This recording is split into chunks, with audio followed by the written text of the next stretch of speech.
if you know this, but there's a huge sell-off underway right now in markets. I thought this was going to be a quiet day in August when I first agreed to do this. You and me both. Yeah. Well, I want to get to your big picture view for Vanguard, but we have to start, of course, with the news of the day, and that's that Schwab, Fidelity, seems like the whole industry is dealing with outages right now on their trading platforms.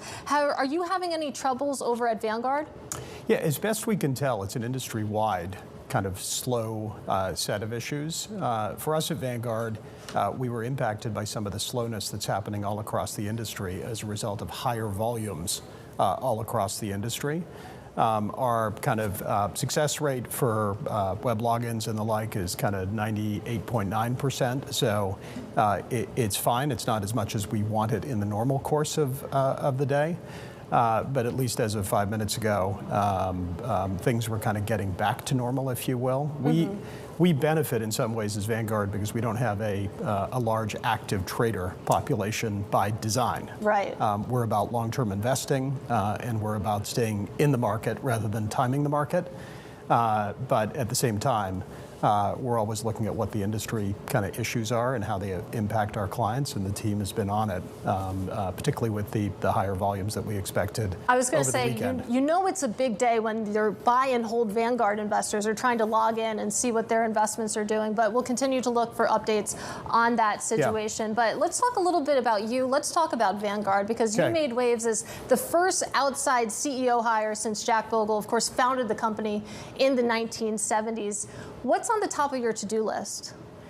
So there really are three things, Katie, and it's been great, to really get started, which I did just as the three of you got started on your new show back on July the 8th. And the first piece is really just listening and understanding what's foremost on the minds of our clients.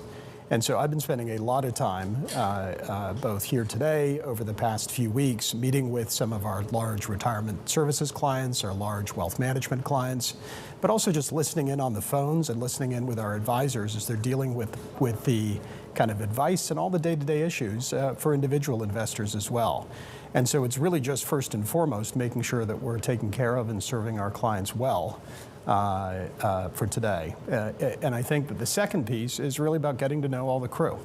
I've been spending a lot of time at my new home in Malvern, but also in Charlotte and Scottsdale, in a couple of weeks in London, to really get to know our crew all over the world and really understand the culture from the inside.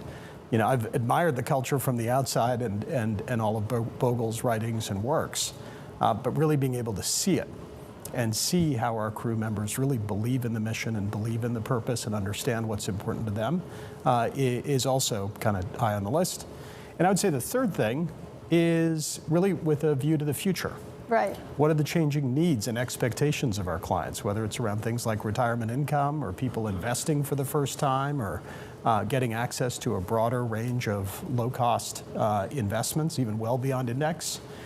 These are all things that I think our clients are asking for. I think that they're things that we can deliver. I guess. But it's about the future. I guess the future is why they hired an outsider, right? Because they could have hired an insider to just keep the culture the way it is and not change anything. I interviewed your predecessor, Tim Buckley, in Frankfurt a few years ago when he was making a big push to grow the ETF business in Europe. Vanguard could really grow more in Europe. You are also making a push to grow in your personal advisory service, right? Institutional and family office wealth. What do you want to change? What are the new things that you can bring to Vanguard? Yeah, I would say, Matt, to your point, it's really been about two things. Certainly some of it is around what all are the new ways to serve clients or the new opportunities to deliver value to clients. And I hope and expect some of my external kind of experiences would help with that. But I will also say the majority of my interviews with the board, even coming into this role, were all about culture and the cultural fit. Because I think the first and most important thing is not just having a leader, but having a leadership team that really kind of advances the mission and the purpose that Bogle set out 49 years ago. And so it's those two things. But to answer your question around the future, look, some of it I'm learning and understanding. I think there's more to do outside the United States in terms of the opportunities in Europe. But I'm going to be spending some time there later this month and getting a firsthand view around that. I also think when you look at issues like retirement income, for boomers particularly who have accumulated really well with us over the years, but now need income and drawdown solutions, that's a really big deal. And even first-time investors and getting people who might be investing in their late 20s or early 30s and would really be drawn to the type of proposition that we have, but maybe haven't heard of us in the way that, I might have heard of Vanguard in my late 20s, early 30s. And so those are a few of the things, but a lot of it is really just listening and understanding where the opportunities are and what fits with Vanguard's culture and what fits with our ethos as well. Wondering if this part of the market fits. If you think about the explosion you've seen in private assets, you've seen Vanguard really be a behemoth when it comes to the big liquid indexed market. How much do you feel that you need to encompass some of that change that's been happening in the market? Just very recently, your alma mater made 2 major acquisitions when it came to the private markets. Do you feel that you need to have a bigger foothold as well? Well, it's interesting. Vanguard, from its origins, also had active management, kind of going back to even the founding of the firm. And if you look at our clients' assets today, about 20% of them are in actively managed funds. Sometimes it's through active managed sub-advisors, like we typically do in equities. Sometimes it's in our active fixed income capability that Sarah Devereaux and our CIO does kind of within Vanguard. And the thing that unifies both of these, because Vanguard sometimes is thought of as an index versus active, I don't think that's the truth. What we're really about is low-cost investing. And low-cost investing applies in index and it applies in active. And I would like it over time to also apply in private assets, to your point. We'd struck a partnership a couple of years ago in private equity, really just to test this theory about can you bring lower cost investing to private assets. And it seems like there's some demand there. But if you really look across the universe and what we're about bringing lower cost, kind of simpler forms of investing to individual investors. We've shown we're doing that in index. We've shown we're doing that in active.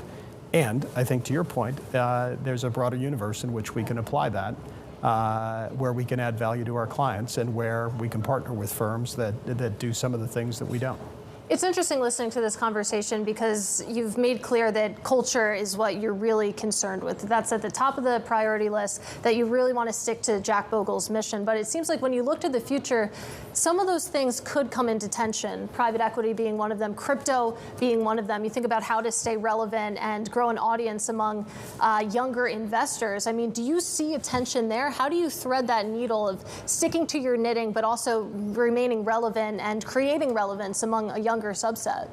We have a term that I've come to learn in Vanguard of does it load? Which is really, and what it really means is does the investment offering that we may come up with, does it help on the efficient frontier? Does it really fit in the context of a broader portfolio? Now, we may be conservative from time to time in our view on that, but we're very deliberate, we're very methodical, and we're always looking at, first and foremost, does it fit in a client's portfolio?